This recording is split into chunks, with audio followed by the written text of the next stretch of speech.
बिस्मिल्लाहिर्रहमानिर्रहीम।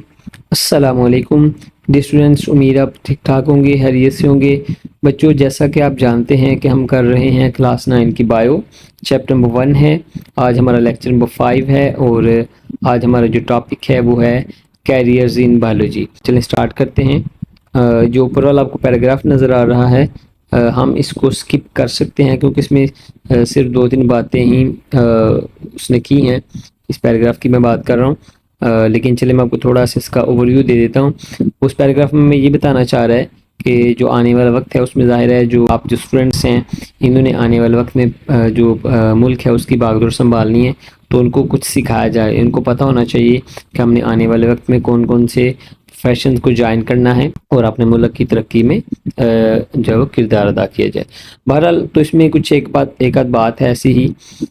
चले हम इसको जो वो स्किप करते हैं। हम आ जाते हैं हमारे पास जो असल जो काम है वो यहाँ पे लिखा हुआ है, आपको अंडरलाइन नज़र आ रहा है, मैंने किया हुआ है, अभी देख सकते हैं। The following are the careers that student of biology can plan to adopt। कहता है कुछ नीचे दिए गए कैरियर्स हैं, प्रोफेशंस हैं जो कि एक जो बायो का जो स्टूडेंट है वो अडॉप्ट कर सकता है। अभी कैसे कैसे कर सकता है, कितनी स्टडी करने के बाद कर सकता है, ये सारा उसने बताया हुआ है। हम इसको देखते हैं। चले हम इसको स्टार्ट करते हैं। पहला हमारे पास जो अभी हम स्टार्ट करने लगे हैं वो है मेडिसिन और सर्जरी। तो बेटा आपको नज़र आ रहा है यहाँ पे मैंने ब्रैकेट स्टार्ट की हुई है, यहाँ से फिर यहाँ पे क्लोज हो जाती है। ये मेडिसिन इसकी हेडिंग है। तो देखें वो क्या बताना चाह रहा है। The profession of medicine deals with the diagnosis and treatment of diseases in human. कहते हैं कि जो मेडिसिन है वो क्या है, ये एक ऐसा प्रोफेशन है जिसके अंदर बीमारी है उसकी तशख़ीस की जाती है और उसका इलाज किया जाता है। इंसानों के अंदर जो भी बीमारी है पहले उसका ज़रा मुआयना किया जाता है, मरीज़ का, फिर देखा जाता है ये इसको बीमारी कौन सी है, यानी कि इसको कहते हैं डायग्नोसिस, तशख़ीस। उसके बाद फिर प्रॉपर इसको ट्रीटमेंट किया जाता है, उसका जो भी इसको मेडिसिन देनी होती है वो दी जाती है ताकि उसका फिर प्रॉपर इलाज शुरू हो जाए और फिर वो उसके मुताबिक जब वो बेहतर होता जाए। बहरहाल उसके बाद हमारे पास आ जाता है सर्जरी। तो यहाँ से सर्जरी शुरू हो जाती है। Surgery in surgery the parts of the body में बी रिपेयर्ड। अब कहते हैं सर्जरी क्या है, बताता है in surgery the parts of the body में बी रिपेयर्ड।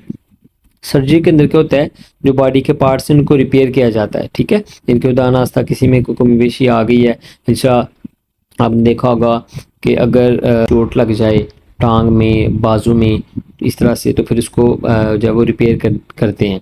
इसके अलावा भी अगर हम बात कर लें कि बाज़ का ऐसा भी होता है, खुदा दिल का मसला हो जाता है तो उसमें भी हम उसको रिपेयर करने की कोशिश करते हैं।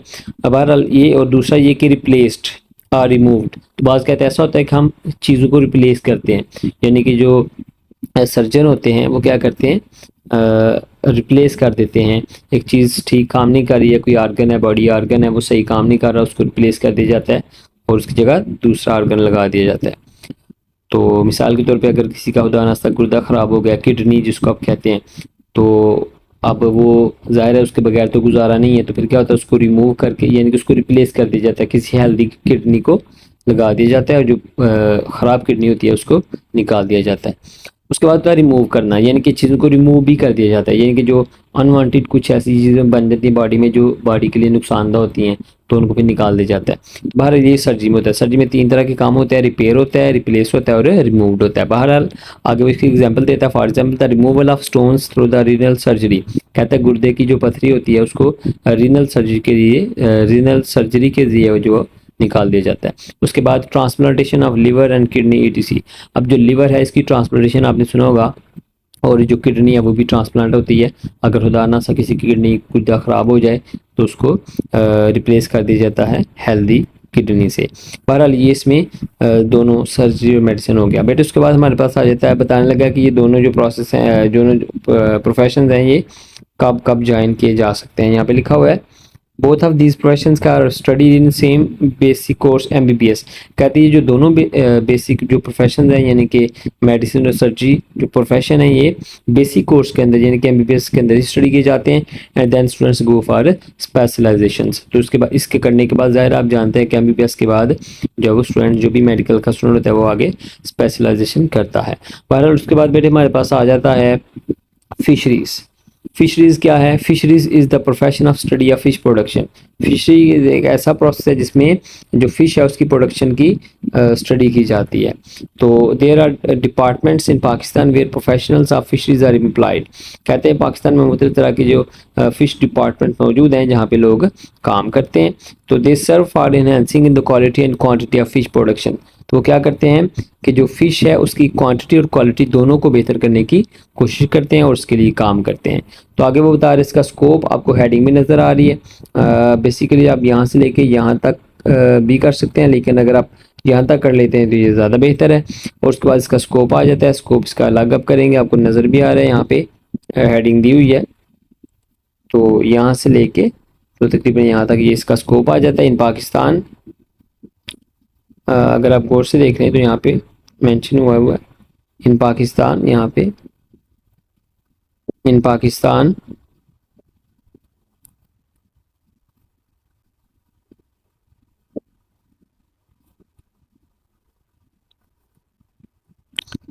तो यहाँ पे इसका स्कोप है in Pakistan. This profession can be adopted after the bachelor और masters level of study of zoology and fisheries. कहते हैं जो फिशरीज़ का जो प्रोफेशन है ये हम बैचलर यानी कि बीएस जोलॉजी कह लें या फिर एमफिल जोलॉजी या फिशरीज़ में अगर हमने किया होगा तो हम इसको ज्वाइन कर सकते हैं। बहरहाल उसके बाद हमारे पास बेटे आ जाता है एग्रीकल्चर। तो एग्रीकल्चर आप ज़राअत को कहते हैं, आप जानते हैं। This profession deals with the food crops and animals which are the source of food. कहते हैं ये जो प्रोफेशन है इसमें क्या ये किस चीज़ को कवर करता है? इसमें फूड क्रॉप्स को स्टडी किया जाता है, ज़्यादा फसलों की जो पैदावार है जो भी है। उसके अलावा एनिमल्स जो होते हैं जो कि सोर्स ऑफ फूड होते हैं, जैसा पोल्ट्री है। इसके अलावा आप कह सकते हैं जिस तरह डोमेस्टिक एनिमल्स होते हैं जिस तरह काओ बैफलोज वगैरह, इसमें भी स्टडी किया जाता है। तो आगे वही बता रहा है कि ये जो प्रोफेशन है इसकी डेफिनेशन आपको नज़र आ रही है, यहाँ तक काफ़ी हो सकती है, यहाँ से यहाँ तक। अब कहते हैं कि इसका स्पेशल, यहाँ पे लिखा हुआ है मैंने हेडिंग दी स्पेशलिस्ट, आप भी दे सकते हैं। लेड पेंसिल से मैंने लिखा हुआ है स्पेशलिस्ट, तो यहाँ पे क्या लिखा हुआ है? स्पेशलिस्ट। तो वो बताना चाह रहे हैं कि agriculture an agriculturist works for the betterment of crops like wheat, rice, corn, etc. and animals like buffalo, cow, etc. from which we get food।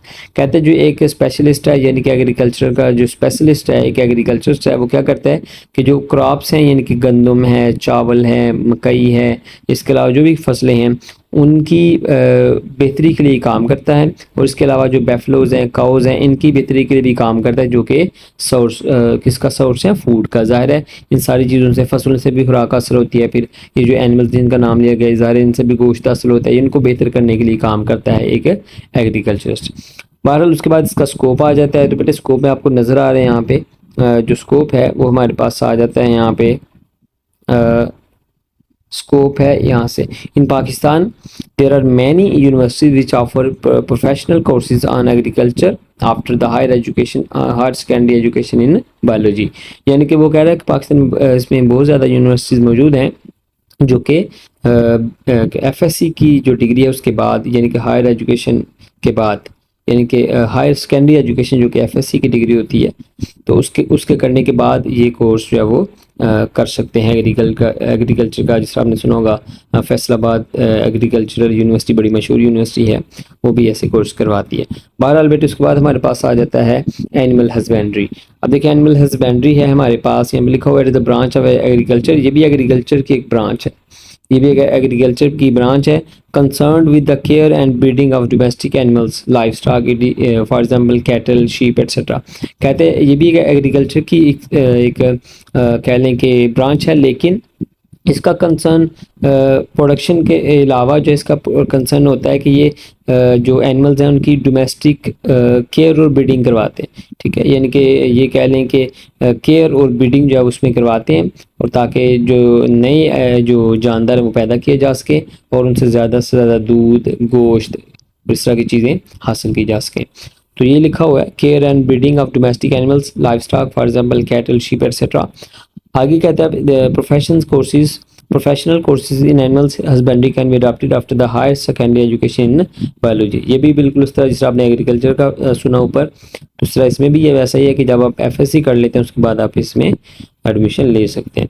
पर उसके बाद हमारे पास आ जाता है horticulture. It deals with the art of gardening. कहते इसमें जो गार्डनिंग है उसके बारे में ज़्यादा जो वो डील किया जाता है। गार्डनिंग जैसे आप जानते हैं कि गार्डन में जो चीज़ें लगाई जाती हैं उनकी प्रोडक्शन वगैरह, जिस तरह आपने देखा होगा मतलब तरह के जो सजावटी पौधे होते हैं या जो फ्रूट्स होते हैं, ये सारे इसमें भी आ जाते हैं। तो आगे इसका लिखा हुआ specialist horticulturist works for the betterment of existing varieties and for the production of new varieties of ornamental plants. अच्छा, ऑर्नामेंटल प्लांट्स होते हैं सजावटी पौधे, एंड फ्रूट प्लांट्स। कहते हैं जो इसका स्पेशलिस्ट होता है वो क्या करता है, वो ये करता है कि जो वैरायटीज़ पहले मौजूद हैं उनको बेहतर करता है, और दूसरा जो नई वैरायटीज़ हैं उनको भी बनाने की कोशिश करता है, ताकि मिसाल के तौर पर जो ऑर्नामेंटल प्लांट्स हैं, सजावटी पौधे हैं या जो फ्रूट्स हैं, उनको मज़ीद उनके अंदर वैरायटीज़ पैदा करता है। ठीक है, उसके लिए कोशिश करता है। आगे वो कहता है इसका कोर्स क्या है, biology students can adopt this profession after their higher secondary education. तो बिल्कुल इस तरह से जिस आपने पहले सुना कि एफएससी के बाद इस जो कोर्स है उसमें एडमिशन लिया जा सकता है। बहरहाल उसके बाद हमारे पास आ जाता है फार्मिंग। बेटे फार्मिंग में क्या आएगा, यहाँ पे मौजूद है, it deals with the development and maintenance of different types of farm. कहते हैं इसमें क्या होता है कि जो मुख्तलिफ तरह के जो फार्म्स होते हैं उनको डेवलप करना और उसको मेंटेन करना ज़ाहिर है इसमें शामिल है। फॉर एग्जांपल उसने लिखा हुआ है, आगे इसकी हेडिंग आपको नज़र आ रही है बेटे, मैंने हेडिंग दी हुई आप भी देख सकते हैं, यहाँ पे लिखा हुआ है एनिमल फार्म्स। तो आप भी लिख सकते हैं in some farms animals breeding technologies are used for the production of animals which are better protein and milk source. कहते हैं कि इसमें क्या होता है, कुछ एनिमल फार्मिंग क्या होता है कि ब्रीडिंग टेक्नोलॉजी की मदद से एनिमल्स को प्रोड्यूस किया जाता है, ताकि वो ज़्यादा बेहतर जो है वो या ज़्यादा अच्छे तरीके से उनसे हम गोश्त, प्रोटीन वगैरह या मिल्क जो है वो हासिल कर सकें। उसके बाद आ जाता है पोल्ट्री फार्म। तो आपको नज़र आ रहा है, मैंने हेडिंग दी हुई है, अंडरलाइन किया, आप इसको कर सकते हैं।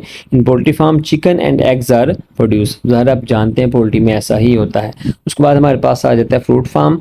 इन fruit farm different food yielding plants are grown.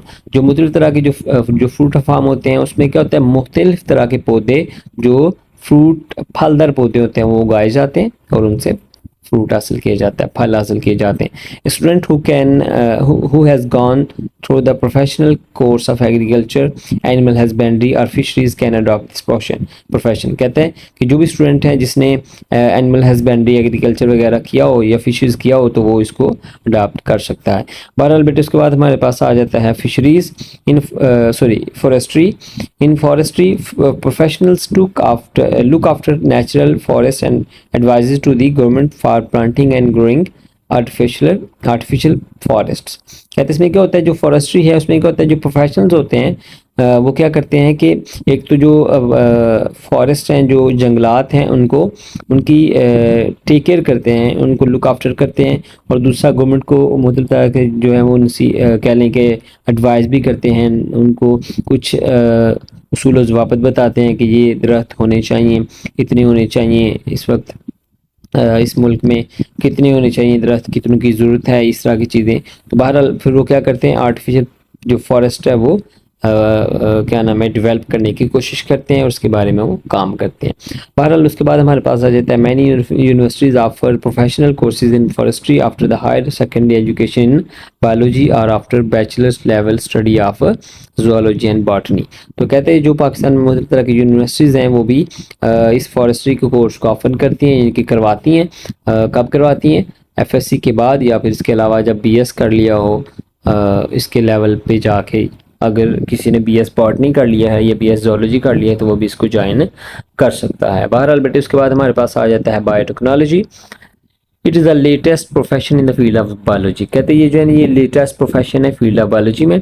अब इसका स्पेशलिस्ट क्या करते हैं, biotechnologist study and work for the production of useful products through micro organisms. क्या करते हैं जो बायोटेक्नोलॉजिस्ट होते हैं वो क्या करते हैं कि यूजफुल प्रोडक्ट्स को बनाते हैं with the help of micro organism. जैसा कि आपने सुना होगा जो बैक्टीरिया है वो इंसुलिन बनाने में इस्तेमाल होता है। तो देखें बैक्टीरिया एक लिविंग ऑर्गेनिज्म है, माइक्रो ऑर्गेनिज्म है, उसकी मदद से हम इंसुलिन बनाते हैं जो कि डायबिटीज़ के जो मरीज़ हैं यानी कि जो शुगर के मरीज़ होते हैं उनको लगाई जाती है और ज़ाहिर है इससे फ़ायदा हासिल होता है। तो ये इसकी एक एग्जाम्पल हो गई। उसके बाद हम चलते हैं आगे, लिखता है universities offer courses in biotechnology after the higher secondary education in biology.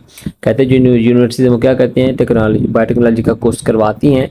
कब? जब किसी ने हायर सेकेंडरी एजुकेशन बायो में की हो, और उसके अलावा after the bachelor level studies of botany और जोलॉजी, या फिर BS जोलॉजी या BSc जोलॉजी में या BSc बॉटनी में इस तरह से किया होगा, तो वो भी इसमें इसको ज्वाइन कर सकता है। बहरहाल बेटे, हमारा ये आज का लेक्चर था। उम्मीद करता हूँ आप लोगों को काफ़ी हद तक समझ आ गया होगा। इन केस अगर आपका कोई क्वेश्चन हो तो आप लाजमी पूछिएगा, और अगर आप लोगों को ये वीडियो अच्छी लगी हो, लेक्चर अच्छा लगा हो, तो बेटा आप लोगों ने शेयर भी करना है, इसको फॉलो भी करना है और लाइक भी करना है। Thank you very much. अस्सलाम वालेकुम।